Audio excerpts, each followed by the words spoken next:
I'm very excited tonight. Welcome to Wellness at Eastman. I'm Galen McCormick, and I'm the director of Eastman Performing Arts Medicine, and I'm coming to you from Baltimore tonight because I did not want to miss the opportunity to introduce our wonderful Alexander Technique teacher, Katie Fittipaldi. And before we start tonight, I want to remind us all that the University of Rochester is built upon the land of the Haudenosaunee people and the keepers of the Western Door. I want to give thanks, of course, to our Dean, Jamal Rossi, and the Dean of the Medical Center, Dr. Mark Taubman, for their support of Eastman Performing Arts Medicine. So tonight, Katie Fittipaldi, cellist, Alexander Technique teacher, an incredible human being, is going to talk to us about Alexander Technique for performing artists. And I don't want to hold you up. You have so much to share with us tonight, so I'll turn it over to you, Katie. Thank you for being here. Thank you so much, Galen, and welcome to everyone. So nice to see you all. Tonight, my presentation is focusing around something called the ready list, something you can use as a prelude to any activity. But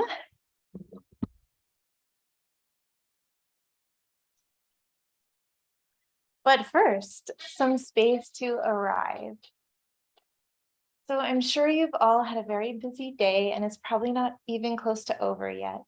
So let's all take a few moments to step out of the flow of the busy, of the go, go, go, and give ourselves permission to rest a little bit. Think of it as a pause to allow some time to arrive right here, right now. Space to be present to what you are sensing, what you are feeling. Space to allow your eyes to soften and really see the room that you are in right now. Space to breathe. Space to be a whole being. And I'd like you to actually look at yourself right now and just notice that you are a whole person with volume and depth and dimension, not just a to-do list running around from one thing to the next. You have dimension and depth and volume, and you have a whole self. There's much more to you than your to-do list.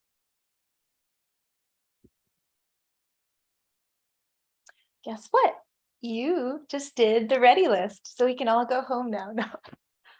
No, but it's so sweet. It can be so short and sweet. We took a little bit of time to stop,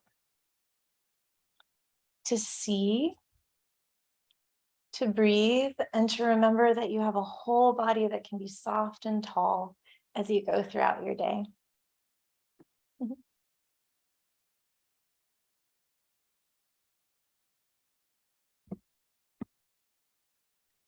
So it can be really quick and easy to do the ready list, but let's dive into each element a little bit more so you have a little bit more support for each one. The first thing to do on the ready list is to stop. And this is probably the most important thing. And maybe the hardest sometimes, especially when you're super busy. In a way, stopping is the way we hold space and possibility for the rest of the list. So just take a moment to thank the possibility of stopping and pausing and a little bit of space in your day. And I made this presentation on Keynote and the background's moving. So I just love that for stop, because stop doesn't mean to stop breathing or to freeze. It just means give yourself some space to step out of the flow of go, go, go. Space to be present to what presents itself, emotions, sensations, being here now. And time to choose what's next for you. And in this case, we're going to choose continuing on with the list.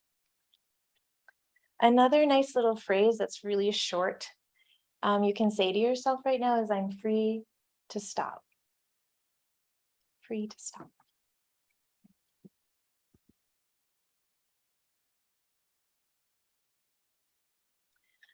All right, here we go. C, the second element on the list.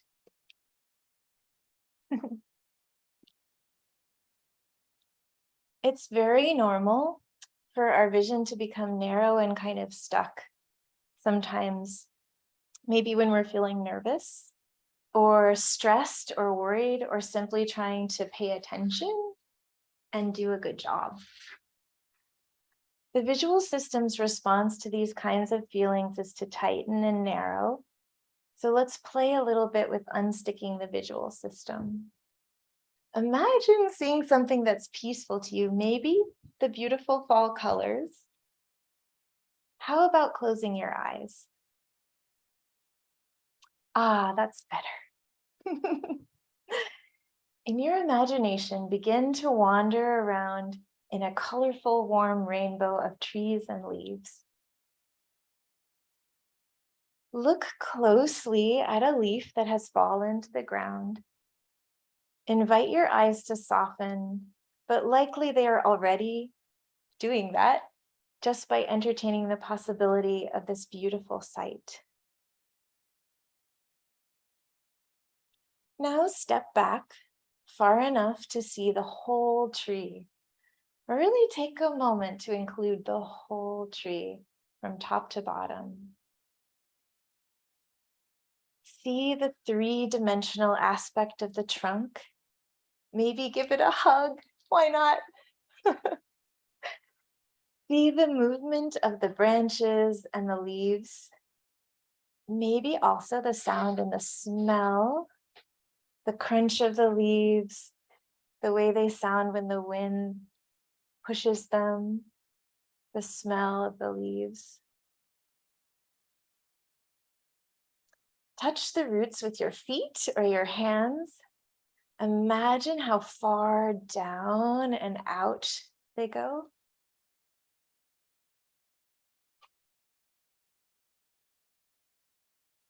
And look up into the glowing sunlit canopy. Maybe even reach up and try to touch the top. Just letting your fingertips lead you into that space. Welcome the light. Give up any straining or trying to see. It can be that easy. Just let it all come to you.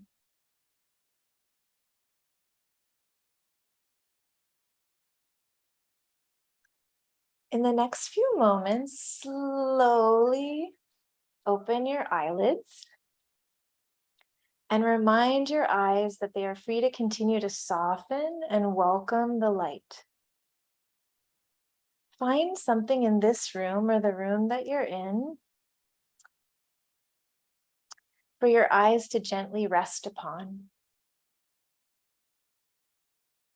See your focal point clearly, intentionally, but also get a bit curious about what might be present in the periphery along the edges of the focal point. For instance, I'm looking at the words right now and I can see Steve, and I can see Amarilli and Jenny, and I can see the presentation a little bit, especially if I allow my eyes to soften. So as you're looking at that focal point, gently invite a little more periphery to be softly present. I wonder, could I look at music in this I am free to see kind of way? How about while waiting for a cue to come in, an entrance to play or sing? How about when looking at a screen or your notes for a presentation?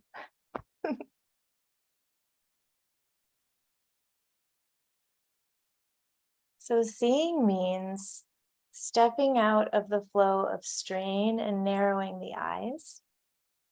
It means welcoming the light into your visual system. It means inviting the presence of the periphery, the panoramic, as we see. And a nice short version of that is I'm free to see. And you can try that out in your head right now. I'm free to see.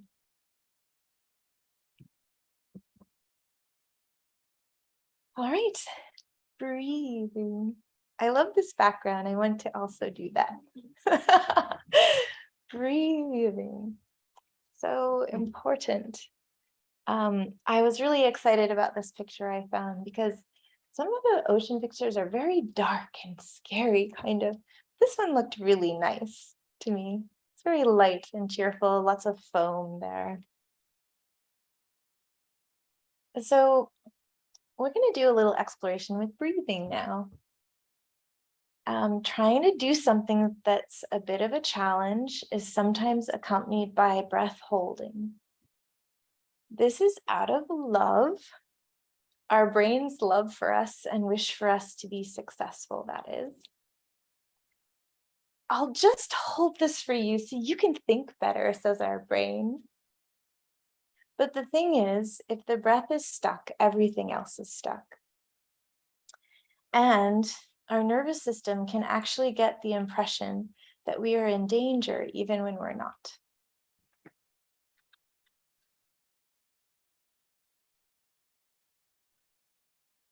Jessica Wolf, a wonderful Alexander teacher who teaches at the Yale School of Drama, uses ocean imagery as a way of gently guiding our attention towards the movement of breathing. Let's have a go. Imagine you are at the beach. Feel free to close your eyes again if you'd like.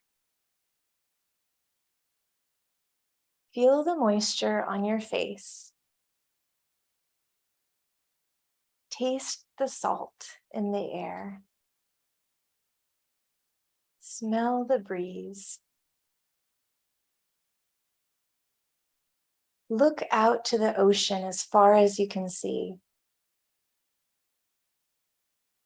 See and hear the ongoing motion of the waves. They're always moving, each unique, never to be repeated. See how the waves move continuously, even if you look away, you can still hear them moving. Our breathing system is like that too. It's always moving, whether we're guiding attention towards it or not. Place a hand gently on your ribs or your belly or your collarbones or sternum. Take a moment to allow your hand to really soften and to give up any straining that might be happening in your hand or trying to sense something. Think to yourself, I am free to breathe.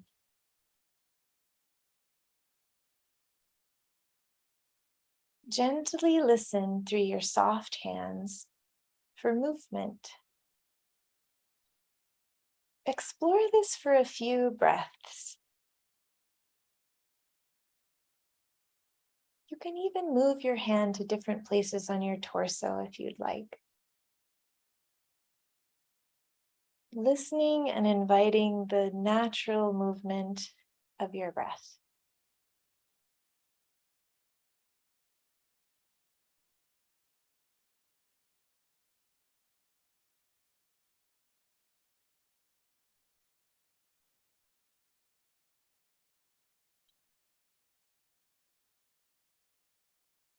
Then gently invite your eyelids to open and allow your mind to wander back to what is here and now. You can see the room. You can continue to breathe. And you can continue to notice the movement of your breath. Breathing means stepping out of holding onto the breath. Breathing means a three-dimensional shape change. So all the sides of our torso can accommodate the expansion for the air rushing in and the gathering for the air moving out. And breathing means perpetual motion. So we're always at the beginning, the middle, or the end of the inhale, or the beginning, the middle, or the end of the exhalation. It's always in motion. And if you notice yourself holding your breath with that, which I do many, many times a day, that's great information. You can always just invite the breathing to continue, and it will. A nice little phrase that you can say to yourself right now is, I am free to breathe.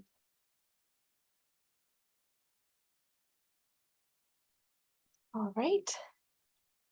Oh my goodness, we are to the fourth part of the ready list, and this is soft and tall.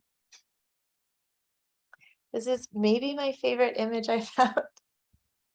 It's so adorable. It's a musical prairie dog, basically. I got really lucky. I found this prairie dog that was soft and tall, playing an oboe. It's amazing. It's so adorable. Makes me really happy looking at it. So in this exploration, we're gonna just explore soft and tall a little bit. Have you ever gotten so engrossed during a practice session that you forget you have a body? Never mind space around you.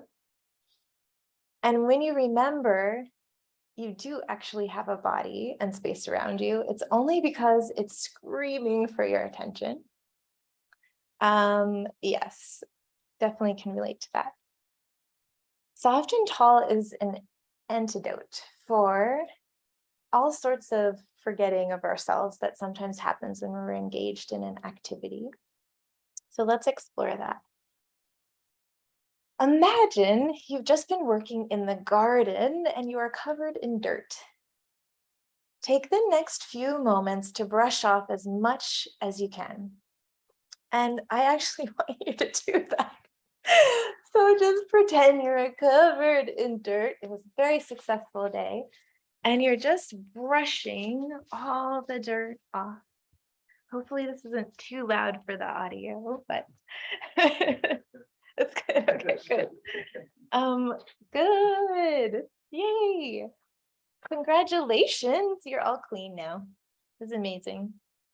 And you've actually woken up a large portion of your nervous system just by touching your skin. It's a really nice way of waking up the nervous system.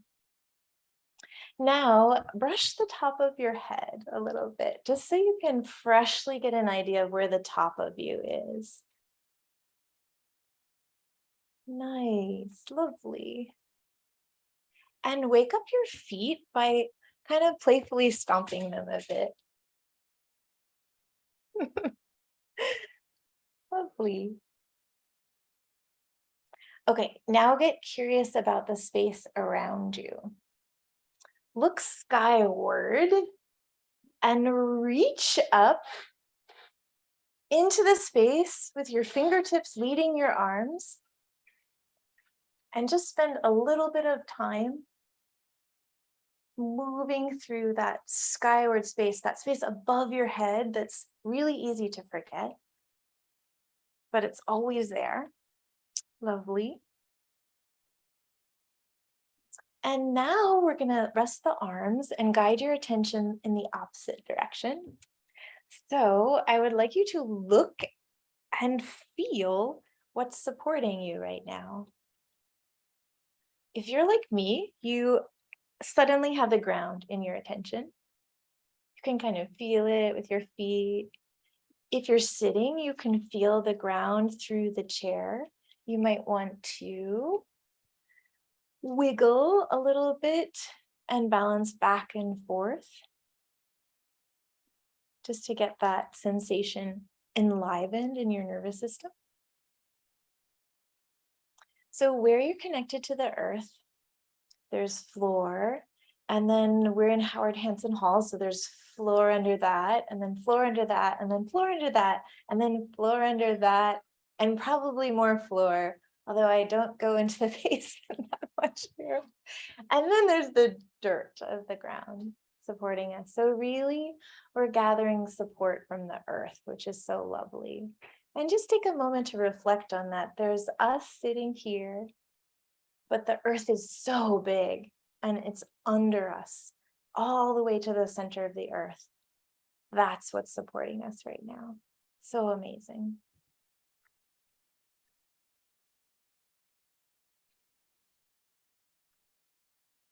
All right. So now I'd like you to invite your head, which sometimes can feel very heavy or stiff, to lighten up a little bit. Just tell it to lighten up. And entertain the possibility that, like a balloon, it could actually ease up a little bit away from the top of your spine. So you have a little bit of space where your head's not smushing your spine, where you're able to kind of easily move your head. It's kind of floaty a little bit. It's the opposite direction of the earth.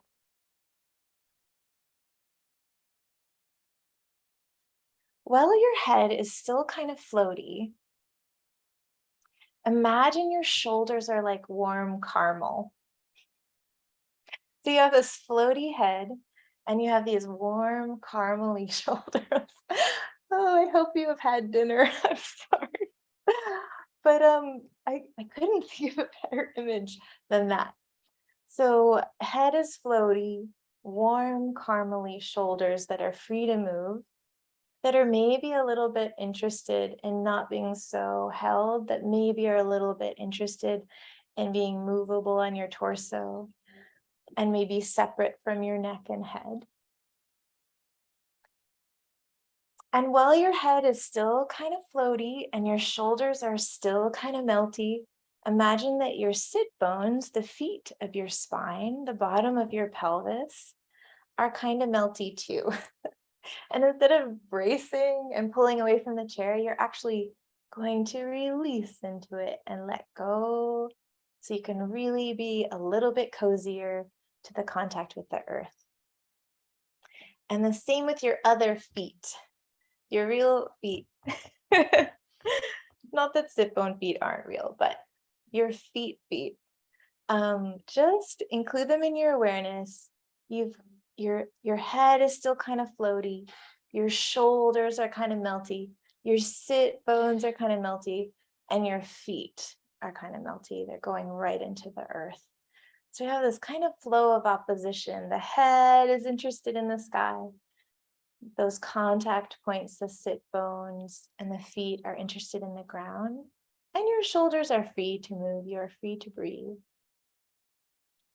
Lovely.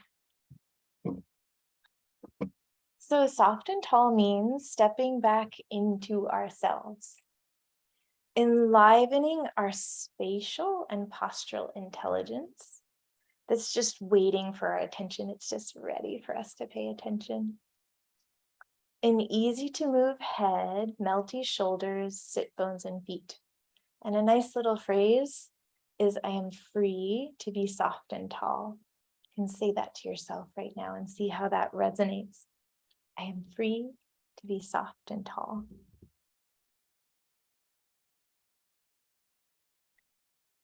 All right, so that's the ready list. I'm going to talk just a little bit about growing the skill and some tips on how to practice it that I found helpful. So some possibilities are incorporating the ready list into transitions of any sort and kind, which are so great. So some of the ideas I came up with were entering or exiting a room, a classroom, a practice room. Lowry Hall would be a good one.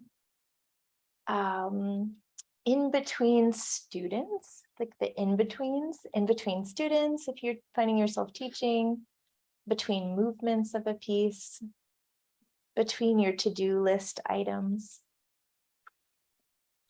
or maybe within a practice session or rehearsal or performance. But I'm sure you'll come up with great ideas that are more than that.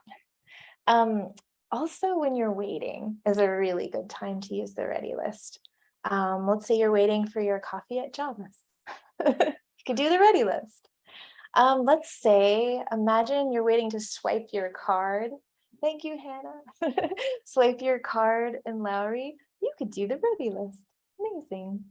Or you're waiting for a performance to start, and sometimes it gets really tense, like when we're waiting. But you could just do the ready list and breathe. And then outside your studio teacher's door while you're waiting for your lesson, that's a really good time to do the ready list, because sometimes things get a little stuck during that time. And some other possibilities are the moment before you play or sing, the moment before you respond in a lesson, the moment before you open your laptop, things like that. Who knows? I know you'll come up with amazing things. This is my dog, Django. She's a little puppy. And I wanted to include this picture because the ready list can be especially helpful when you're feeling nervous, aka about to be very brave. And this little girl can get herself up 4 stairs, but not back down again. So she's working on it, but she gets really nervous about it. But if you're feeling under pressure or overwhelmed or feeling big emotions, or maybe you're simply just trying to concentrate to do your best, those are all good cues to use the ready list. Gardening tips for your growing of your skill. Ta-da!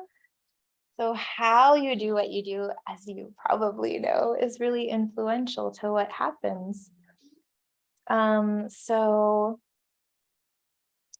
some tips on using the list progression. This is a good one. Craft your ready list experiments that honor where you are. You're having a day that's like, I need to be really simple about things, like I'm not really up to doing a lot of complex things, then meet yourself where you are, things like that. When in doubt, keep it really simple. You can even just do stop and see, or stop and breathe, or stop and soft and tall. You don't have to go through the whole list. And choosing the most difficult passage in your repertoire to start experimenting with the ready list might not be the most helpful thing. So again, just meet yourself where you are and simplify. Lightness. I tend to be very serious when I'm learning things. That's like sort of my pattern. I don't think it's the core of my pattern, but it's definitely something I've learned over the years. So I benefit a lot from reminding myself that I can be light and learn. Whistle while you work, sing to your skill. Those are all good approaches. And yes, it takes practice, just like everything else. And share it with people, your friends, your chamber music group, your studio teacher, your students. It gets easier and easier to implement this when other people are in the same boat with us. Want to learn more? This ready list comes from a group of Alexander teachers that call themselves a group called the Developing Self, and they're really interested in imparting Alexander principles in a very simple and accessible form in education environments, teaching and learning. So definitely check them out. I am a member. I love these folks. They're very inspiring, and their website is full of ideas. It's really great. Here's Django again. She got down from the step. I just wanted you to know that. She's on the threshold of another adventure. So you could also think about taking Alexander lessons or trying a workshop. I teach 2 classes here, so I'd love to have you in the class and play together. And before I bring this to a gentle close, I'd like us all to just think about what's next for you today. And just let's create a little bit of space to say to yourself, I am free to stop. I am free to see with soft eyes. I am free to breathe. I am free to be soft and tall.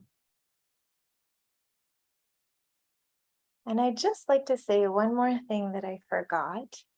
I'd just like to say a special thank you to my dear friend Margaret, who was with me along this journey of preparing for this presentation, which had a lot of stimulus for me to tighten and get stuck. And she really helped me move along. And she kindly reminded me I could use the ready list to get unstuck for this presentation on the ready list. So I really appreciate that. Thank you, Margaret. And that's it. Thank you so much. Katie, that's wonderful. Thank you so much for sharing that with us. My pleasure. Like usual, I have some questions, but I'd like to give time to anybody in Howard Hanson Hall with you who'd like to ask a question first. And if you don't see anybody itching to ask a question, just tell me and I'll be happy to ask mine. Any questions or comments? You can stop and see and feel soft and tall. I think everyone's just processing and just being here now. That's fantastic. First of all, thank you for sharing that very last thing you shared about how you were getting stuck and you were reminded that you could use your own ready list. It is one of those great truths about teaching that sometimes we can teach it, but someone else has to teach us, right? Yes.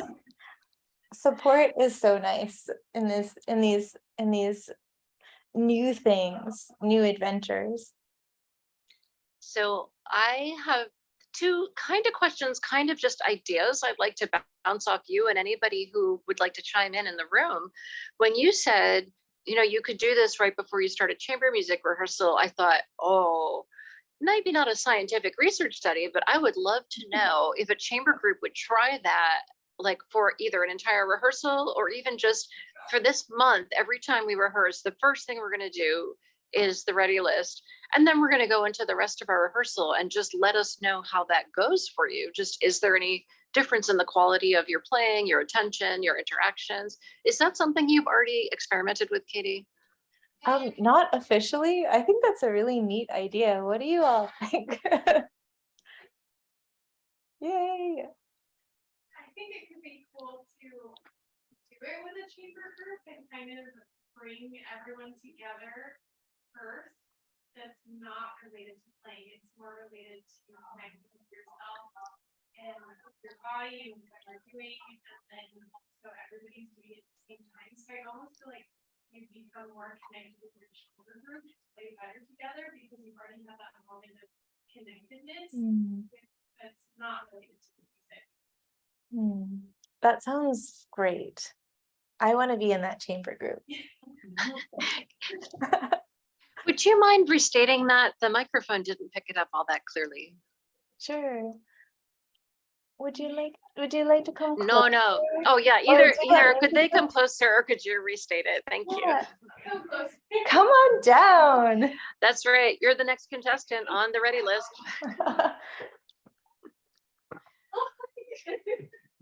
Is it better? Yes.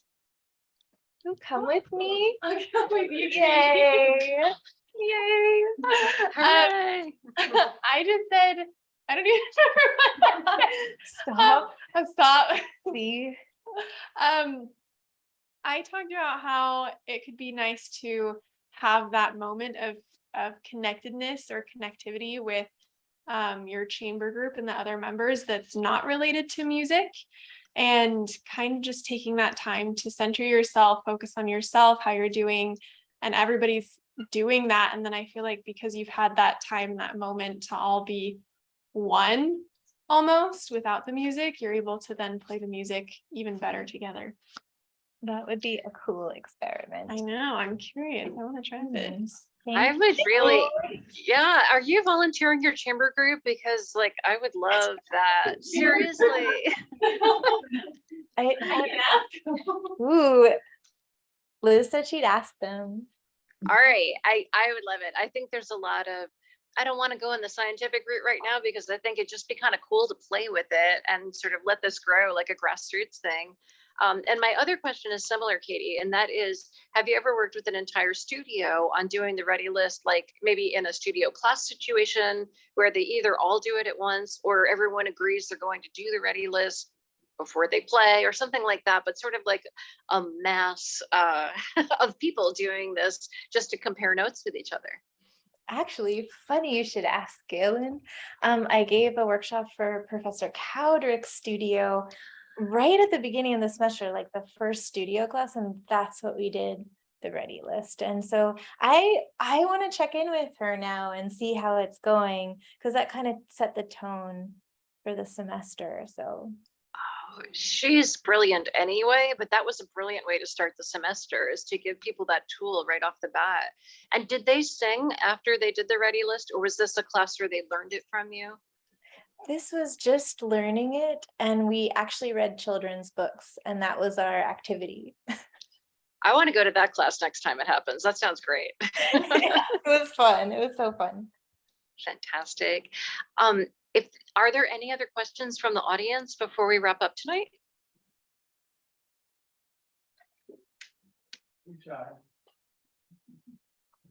They're all stopping. All right, processing is good. Well, Katie, I want to thank you so much. And I'm so very sorry I couldn't be in Rochester with you, but I'm deeply grateful to Steve Basson, our wonderful Zoom host who came over to Eastman to help us, and to Ian Briffa, who is our new UHS graduate student, and not intern, he's our graduate student assistant this semester. For being there to help get this set up today. And of course, I want to thank you, Katie, for taking time out of your schedule to share with us. I do hope that people take advantage of your class. I know it has a tendency to fill up right away, so prioritize that if you're thinking about doing it. And for everyone who's here and online with us tonight, I'd like to remind you that our next presenter is on December 7th. It's Sue Callan Harris, and she's going to be talking about preparing to play. It's funny because the name of her program was almost the same as yours. It was kind of like a ready list. And so she's going to talk about, how do we physically get ready to play? How do we make sure that we are physically well enough? I know that sounds common, but do you have hypermobility? Or is there things we can do to strengthen our shoulders? Things like that. So a very practical, proactive way to prevent injury. So Katie, thanks again. Thanks to all of you in Howard Hanson Hall, and thanks to all of you on Zoom for being here tonight. Take care, and we'll see you in December. Bye. Thank you. Thank you all for coming. Yay. That was so fun.